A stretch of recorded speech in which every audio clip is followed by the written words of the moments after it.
بسم الله الرحمن الرحيم اللهم صل على سيدنا محمد وعلى آل سيدنا محمد وبارك وسلم۔ محترم ناظرین، آپ کے ساتھ پیارے نبی صلی اللہ علیہ وسلم کے معجزات کا ذکر ہو رہا ہے۔ اس کے اندر بھی ایک معجزہ ہے جو پیارے نبی صلی اللہ علیہ وسلم نے پیشن گوئی فرمائی۔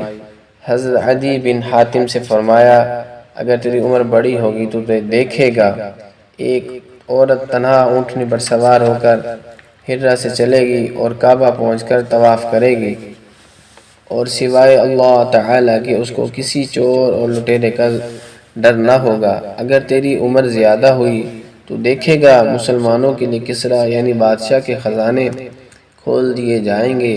اے عدی، اگر تیری عمر زیادہ ہوئی تو دیکھے گا کہ ایک آدمی اپنی مٹھی بھر سونا اور چاندی خیرات کرنے کو نکلے گا اور قبول کرنے والے کو ڈھونڈتا پھرے گا، مگر اس کو قبول کرنے والا نہ ملے گا، اور کوئی اس سونے چاندی کی خیرات کو قبول نہ کرے گا۔ اس پیشن گوئی میں نبی کریم صلی اللہ علیہ وسلم نے 3 باتیں فرمائی۔ نمبر 1، عرب میں امن ہو جائے گا، یہاں تک کہ ہرہ جو کوفہ کے پاس ہے وہاں سے ایک عورت تنہا سفر کر کے مکہ کا حج کرے گی اور اس کی جان و مال کو کوئی خطرہ نہ ہوگا۔ نمبر 2، ملک فارس کا فتح ہونا اور اس کے خزانوں پر قبضہ ہونا۔ نمبر 3، غنا کی کثرت ہوگی، کوئی صدقہ لینے والا نہ ہوگا۔ محترم ناظرین، پیارے نبی صلی اللہ علیہ وسلم کی بتائی ہوئی پیشن گوئیاں آخرکار پوری ہوئی۔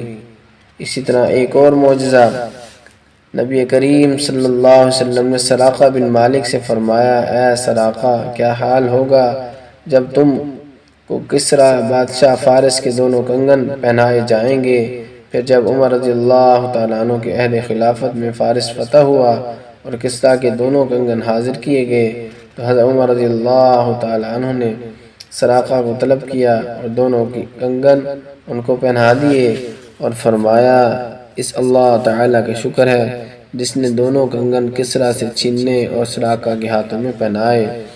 حضرت عمر رضی اللہ تعالیٰ عنہ نے اس پیشن گوئی کی جو حضور صلی اللہ علیہ وسلم نے سراقہ کے حق میں فرمائی تھی پورا کرنے کی غرض سے وہ کنگن سراقہ کو عارضی طور پر پہنا دیے اور انہوں نے اپنے ہاتھ اونچے کر کے تمام مسلمانوں کو دکھا دیا اور پیشن گوئی کا پورا ہونا سب کو معلوم ہو گیا۔ محترم ناظرین، ایک اور معجزہ، حضرت سعد بن ابی وقاص رضی اللہ تعالیٰ عنہ سے روایت ہے، وہ فرماتے ہیں کہ مکہ میں حجۃ الوداع کے موقع پر بیمار ہو گیا۔ حضور صلی اللہ علیہ وسلم میری عیادت کو تشریف لائے۔ سعد رضی اللہ تعالیٰ عنہ سمجھتے تھے کہ وہ اس مرض میں مر جائیں گے۔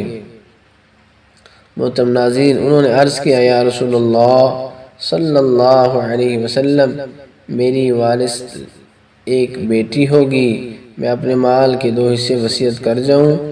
آپ صلی اللہ علیہ وسلم نے فرمایا نہیں۔ پھر انہوں نے عرض کیا، یا رسول اللہ صلی اللہ علیہ وسلم، میں اپنا نصف مال خیرات کے لیے وصیت کر جاؤں؟ آپ صلی اللہ علیہ وسلم نے پھر انکار فرمایا۔ انہوں نے عرض کیا، اچھا 1/3 کی وصیت کرتا ہوں۔ اچھا 1/3 کی وصیت کر دوں؟ اچھا اگر یہ بھی بہت ہے تو اس کے بعد آپ صلی اللہ علیہ وسلم نے فرمایا، شاید تم اس مرض میں نہ مرو اور جیتے رہو۔ آپ صلی اللہ علیہ وسلم کی پیشن گوئی یہاں تک کہ بہت سے لوگوں کو تم سے نفع پہنچے اور بہت سے لوگوں کو تم سے مضرت اور ضر پہنچے۔ چنانچہ سعد بن ابی وقاص رضی اللہ تعالیٰ عنہ اس مرض سے اچھے ہو گئے اور تقریباً 50 برس اور زندہ رہے۔ مسلمانوں کو ان سے عظیم نفع پہنچا اور مجوسی کو ان کی ذات گرامی سے بہت ضر پہنچا، اور حضرت سعد بن ابی وقاص رضی اللہ تعالیٰ عنہ کی حسن تدبیر سے فارس کی جنگ میں کامیابی ہوئی، رستم مارا گیا اور شہر مدین جو مجوس کا دارالسلطنت تھا وہ فتح ہو گیا، اور شیروانیوں کی سلطنت قیامت تک کے لیے ختم کر دی گئی۔ محترم ناظرین، پیارے نبی صلی اللہ علیہ وسلم نے جو بات فرمائی حق اور سچ ہے، جو آپ نے ارشاد فرما دیا وہ قیامت تک ضرور پورا ہو کر رہے گا۔ اللہ تعالی ہمیں اپنے پیارے نبی حضرت محمد صلی اللہ علیہ وسلم کی سچی محبت نصیب فرمائے اور سنتوں بھری زندگی گزارنے کی توفیق عطا فرمائے، آمین۔